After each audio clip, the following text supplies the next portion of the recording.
सिंध धरती जा वारसो, सिंध हमेशा अमन ऐं मोहब्बत की धरती रही है। सिंध ने सदाईं आलम अमन जो एहतराम कायम रखियो है।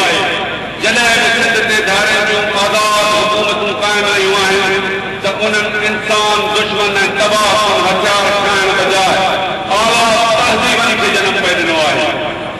जॾहिं त अॼु सिंध ग़ुलामी वारी सूरत हाल ऐं फुल जो फ़ाइदो वठी पंजाब साम्राज इंसान दुश्मन हथियारनि एटमी कुवत ऐं मज़हबी लश्कर कशी ऐं दहशतगर्दी जा मंसूबा जोड़े हिन खिते ऐं आलमी इंसानियत लाइ तबाही जो अॾो साबित थी रहियो आहे।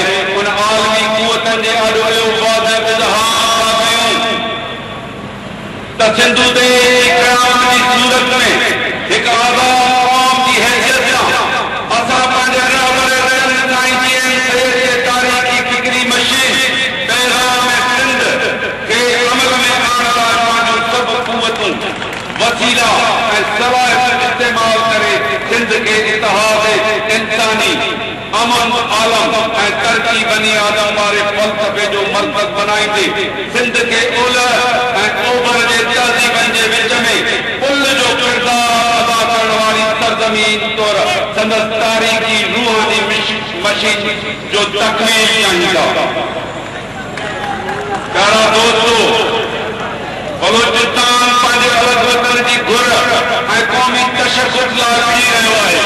उन करे आज़ादी न फ़क़त बलोचिस्तान जो फितरी ऐं आफ़ाक़ी हक़ आहे, पर इहो हक़ असां सिंधी अक़वाम मुत्तहिदा जे मञियल उसूल खे अख़्तियार कंदे इहो चिटो ऐं वाज़िह करे रहिया आहियूं त असां सिंधी हज़ारे सालनि खां वठी हिकु अलॻि क़ौम आहियूं ऐं सिंध हज़ारे सालनि खां जुदागाना मुल्क आहे ऐं आज़ादी असांजो बुनियादी ऐं पैदाइशी हक़ आहे।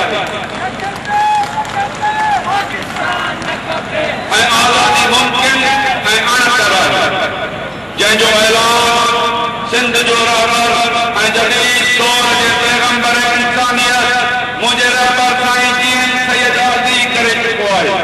असां फ़क़त हिन जाइ ते उन जो वर्जाउ करियूं था त दहशतगर्दी जे लपेट में ईंदड़ आलमी क़ुवत रखंदड़ मुल्को जेसिताईं सिंधु ते अलॻि आज़ाद ऐं ख़ुदमुख्तियार मुल्क जी हैसियत हासिल नथो करे तेसिताईं पंजाब जी दहशतगर्दी न रुॻो सिंध पर पूरी दुनिया खे पंहिंजे लपेट में आणे छॾींदी। प्यारा भाइरो, असां बरे सगीर में 1947 जे विरासत वारे साने जे नतीजे में सिंध में आयल भाइरनि खे वरी इहा ॻाल्हि चऊं था त कुदरत तव्हांखे सिंध धरती जहिड़ी मोहबत रखंदड़ ऐं सूफ़ियाने मिज़ाज वारी धरती जी गोद नसीब कई आहे। उन करे तव्हां ते लाज़िम आहे त हितां जे असली रावत सां पाण खे जोड़े हिकु थी सिंध जे मुफ़ाद खे पंहिंजो मुफ़ाद सम्झंदे पाकिस्तान मज़हबी इंतहा पसंदी ऐं आला नस्ल जहिड़नि ख़्वाहिश सोच ज़हनियत मां जान छॾाए सिंध जी आज़ादी लाइ विढ़ंदड़ सिंधी क़ौम सां गॾिजी खीर खंड थी वञो ऐं सिंध जी आज़ादी लाइ क़ौमी तहरीक में हिसेदार तारीख़ी फ़र्ज़ चुकायो। यादि रहे त सिंध जो इहा शान जल्दो सिंध जे आज़ादीअ लाइ तारीख़ी रिफरेंडम आहे जी हैसियत रखे थो ऐं कराची में गॾु थींदड़ सिंधियुनि जो ही शानदार क़ौमी मेल ग़ुलामी खां बेज़ारीअ जो चिटो ऐलान कंदे हिकु आवाज़ जी नारो करे थो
कौमन जो पहिरियों मज़हब जे बुनियाद ते कौमन जो तसवर गैर मंतकी आहे।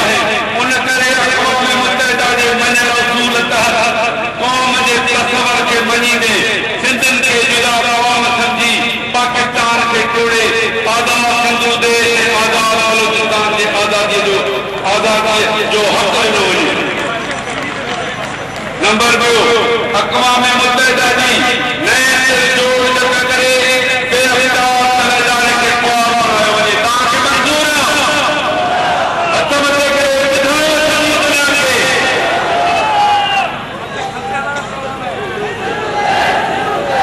चौथों नंबर, टियों नंबर, दुनिया अंदर पैदा थियल झगड़ा ऐं मसइला बाहिमी रवादारी ऐं गॾियल समझौते ते बयान ते हल कया वञनि। हर मसइले जो हल तशद्दुद ऐं ताक़त जे इस्तेमाल बजाय अदम तशद्दुद, इश्क, मोहब्बत खे राह अमल बणायो वञे। ऐं पंजों, तेज़ीअ सां तब्दील थींदड़ अॼोके आलमी इलाक़ाई मुल्की सूरतहाल जे पस मंज़र में थींदड़ जागराई इक़्तिसादी तब्दीली जे नतीजे में ख़ासि तौर ते बरसगीर हिंद पाक ऐं ॾखण एशिया जे नए सिर जोड़ जक में सिंध वतन ऐं सिंधी क़ौम जे मुस्तक़िल दाइमी तारीख़ी क़ौमी ऐं वतनी मुफ़ादत ख़ातिर एतिराफ़ कंदे सिंध खे 1843 खां मतवारी आज़ाद रियासत ऐं मुल्की हैसियत ते बहाल कयो वञे। सिंध जे हिन गैरतमंद माण्हुनि खे इहा अपील कंदुसि त हज़ार सालनि खां हिन वतन जा क़ाइम थींदड़ हिन धरती जा वारसो अॼु हथ मथे करे दुनिया खे ॿुधायो। हथ मथे करे दुनिया खे ॿुधायो।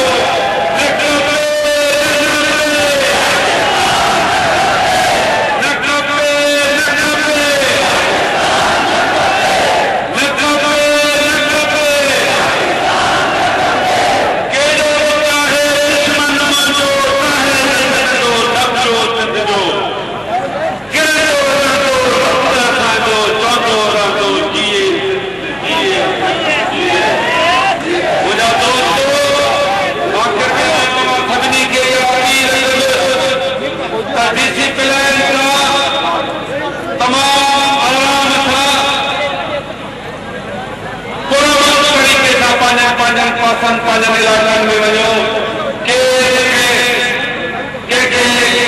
आज़ाद आहिनि, कंहिंखे तकलीफ़ न पहुचाए सैयद पाईंदे हिन सिपाही जो क़ौमी तहरीक जे कारकुननि खे इहो हुकुम आहे। महिरबानी सभिनी खे हिन अॼु पंहिंजे धरती जी मालिकी करणु ऐं पंहिंजे धरती जे तारीख़ी वतन जी हिफ़ाज़त जे लाइ हिते गॾिजी मुझे धरती जे क़ौमी कारकुननि खे शानदार हिन जलसे करण जी मुबारकबाद ॾियां थो। तव्हांजी महिरबानी ऐं सिंधी क़ौम खे मुबारक ॾियां थो त उहा उन जे साथ ऐं क़ौम असां सां क़ाइमु रहियो त ही ग़ुलामी जा ज़ंजीर हमेशह जे लाइ ख़तमु थी वेंदा। ऐं मुंहिंजा दोस्तो, हाणे आकाश मल्हार जी आज़ादी जे लाइ क़ौमी तारीख़ जे कारकुननि खे जल्दी मैसेज मोकिलींदासीं। महिरबानी।